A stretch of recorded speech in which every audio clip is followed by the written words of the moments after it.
I'm Jessie. And I'm Lisa. And we're the Lisa Abbott team. And we are back to you with another market update. This time we are going to be talking about why we think prices in Oshawa are going to continue to increase. So if you're anything like me, you'll want to look at the numbers. They are included in this post, so you can take a look for yourself. So numbers are up overall, and honestly, up over $100,000 since August of this past year, I guess now. Happy New Year. The average home in Durham. Yeah.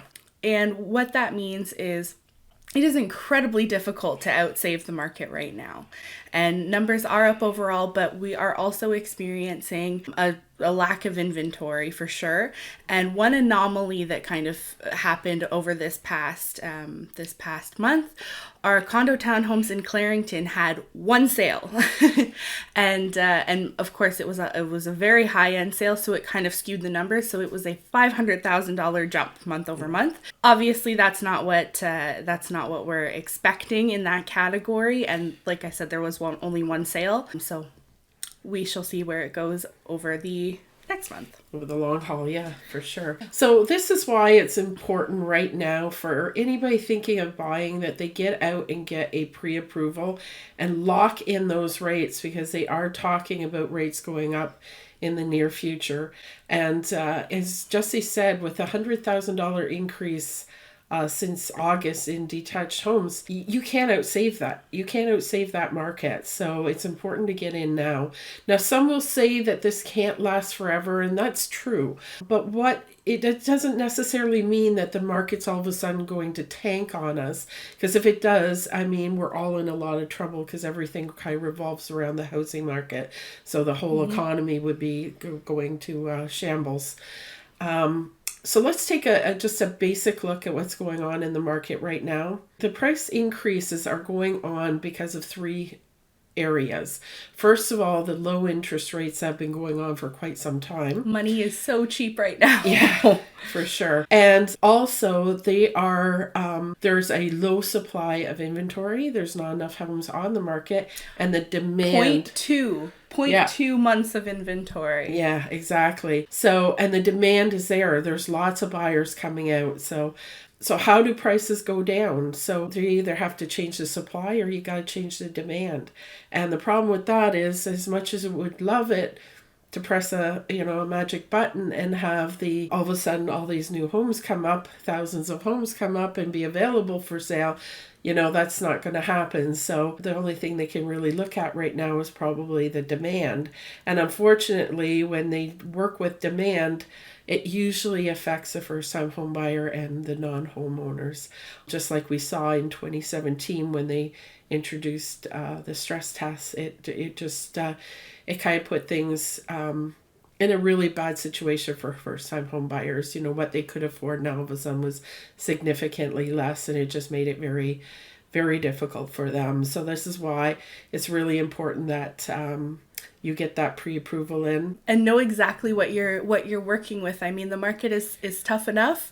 You want to go in as prepared as you can for offers. Yeah, and certainly, I mean, if you don't like what your budget is right now and what it can afford you, I doubt very much if you wait 3 months that it's going to be looking any better.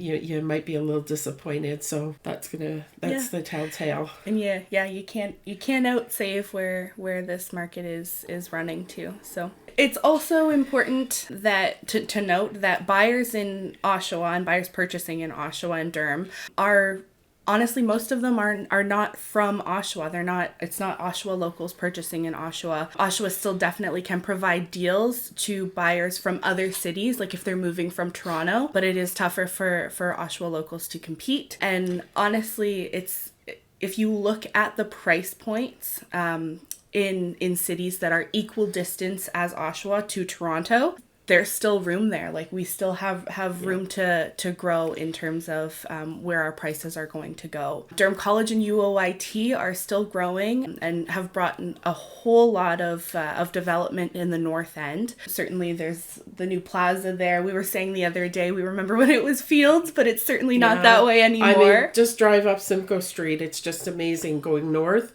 Yeah. You can't recognize it. And don't forget GM. GM's back hiring, so that's a big plus as well. And you know, the college and university have expanded into downtown again too, and we have easy access to GO trains, and that's supposed to expand farther east as well. Great access to highways, which is another important thing, especially when you're considering commutes into Toronto. Yeah. There is planned expansion of the 401 and the GO trains just to be able to accommodate this growth that's coming out this way. Yeah, and I mean the thousands of people who immigrate here as well and are looking for somewhere to live. That's another contributing factor, and that's why we think that Oshawa is still going to see that continued growth. Yeah. Right? So great news for sellers. A little challenging for buyers, but they're, you know, we just, like I said, get that pre-approval before you start shopping so you know exactly what price point you're Get in sooner rather than later. You might not get exactly what you're looking for, but it's important just to get into the market to start somewhere. And then you see the growth that everybody else is seeing too, right? It goes up, you know, relatively proportionally, and you want to be growing your equity in your home, right? Exactly. Yeah. So we hope this video is helpful for you, and but certainly, you know, if you have any questions or would like to even schedule a call, just below there's going to be a link to our calendar, and you'll be able to schedule a call with us, and we'd love to, you know, have a chat and be able to answer any questions you may have. Yeah, and we are including the stats in this post too. I know we didn't talk about them super in depth, but they will be there if you're curious and you want to take a look. I know I like to look at them. Yeah, Jessie's a numbers girl. But so have a great day. Take care. Bye.